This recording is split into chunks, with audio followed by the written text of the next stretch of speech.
Life Basics isinalin sa Tagalog 2024. Ang pangunahing punto dito ay kailangan mong mag-enjoy sa ginagawa mo araw-araw.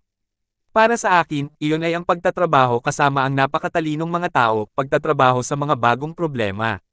Alam mo, tuwing iniisip namin, hey, mayroon tayong kaunting tagumpay, maingat kami na hindi masyadong magtagal roon dahil tumaas ang antas. Mahal na mahal ko ang aking trabaho. Ang trabaho ng foundation ay napakakaakit. Nakakausap ko ang mga siyentipiko, nakakalabas ako sa field. Sa palagay ko, ang iyong mga gawi ay itinakda sa iyong mga 20s at 30s, at sa pamantayan ko noong mga 20s, alam mo, hindi ako naniniwala sa mga weekends noon, lalo na sa mga bakasyon. Kaya, medyo tamad ako kumpara sa sarili ko noong mga 20s kung saan ako ay isang tunay na maniac. Alam mo, ang pinaniniwalaan ko lang ay ang pagtatrabaho sa software araw at gabi, at para sa mga 20s ko, iyon ay perpekto. Wala akong asawa o pamilya sa lahat, at ang papel ko ay napakakamay. Napakaswerte ko na ang trabaho ko sa foundation, ang part-time na trabaho ko para sa Microsoft, nakikita ko na nagtatagal ng dekada sa hinaharap at may pag-unawa sa pagbabago. Alam mo, sa palagay ko, sa paghubog ng pagbabago sa maraming mga larangan, mayroong isang natatanging papel na maaari kong matulungan. Sa palagay ko, ang kakayahan na tumulong sa akin sa maraming bagay ay isang uri ng pangangatwiran sa pamamagitan ng panukat na siyentipiko kung saan pumapasok ako at sinasabi, mayroon bang sino man dito na magaling? Ano ang pinakamahusay? Sa mga gawain, mayroon ba tayong mga numero dito? At hayaan nating lahat ay sukatin ang kanilang ginagawa upang magsikap na tugmaan kung ano ang pinakamahusay na tagumpay. Para sa amin, madalas ito ay tulad ng paglalabas ng mga bakuna para sa lahat ng mga bata. May ilang napakahirap na mga bansa na ginagawa ito ng napakahusay dahil sila ay bumababa sa lokal na antas at sinusukat ang aktibidad. Tinitiyak nila na naroon ang inventaryo, tinitiyak nila na ang mga manggagawa ay dumadalo. Kaya para sa akin, palagi kong tinitingnan kung paano natin masusukat ng mas mahusay ang pagmamatuwid at gamitin iyon upang itaguyod ang pinakamahusay na mga pamamaraan na kasuwian sa pangako ng panahong ito. Nais kong hikayatin ang bawat isa sa mga nagtatapos dito na salungatin ang isang isyu, isang komplikadong problema, isang malalim na di-pantay na kalagayan, at maging isang espesyalista dito. Kung gagawin mo itong sentro ng iyong karera, iyon ay magiging kahanga-hanga, ngunit hindi mo kailangang gawin iyon upang magkaroon ng epekto.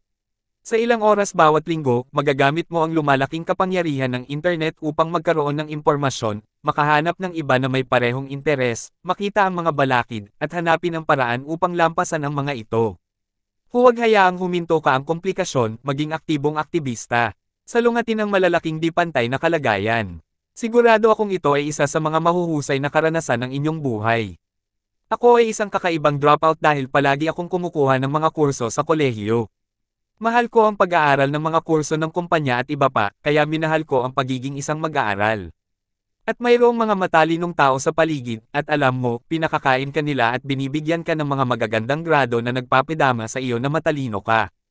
Kaya sa akin, pakiramdam ko ay maswerte ako na hindi ako nagkaroon ng pagkakataon na manatili roon, ngunit hindi ko naisip na nawalan ako ng anumang kaalaman. Dahil, alam mo, anuman ang kailangan kong matutunan, gagawin ko. Nasa mode pa rin ako ng pag-aaral. Eto, ang ideyang pagbabasa. Sa pangkalahatan, kung kaya mong gawin iyon, maaari kang lumikha ng isang ahente na tumutulong sa isang mag-aaral tulad ng isang one-on-one na tutor.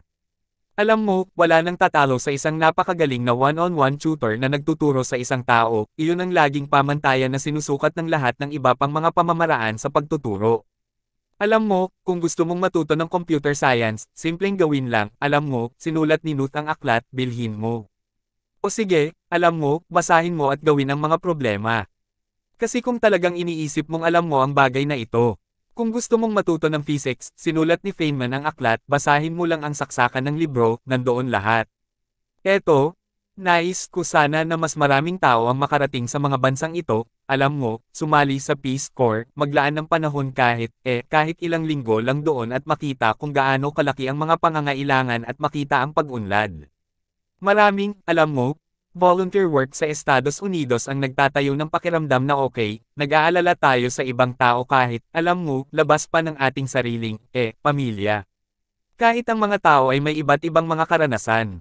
Kaya, alam mo, sa isang murang edad, konting pagbibigay ng pera, alam mo, upang buuin ang gawin na iyon at pumili kung alin sa mga bagay na talagang gusto mong ibigay, kasama na ang maraming bagay dito sa US, at makilahok sa oras ng volunteer, ang mga taong iyon, sa tingin ko, ay makakatulong sa pagbubuklad ng mundo at, alam mo, iwasan, itong pagkakahati-hati, iyon ang pinakamalaking alalahanin ko.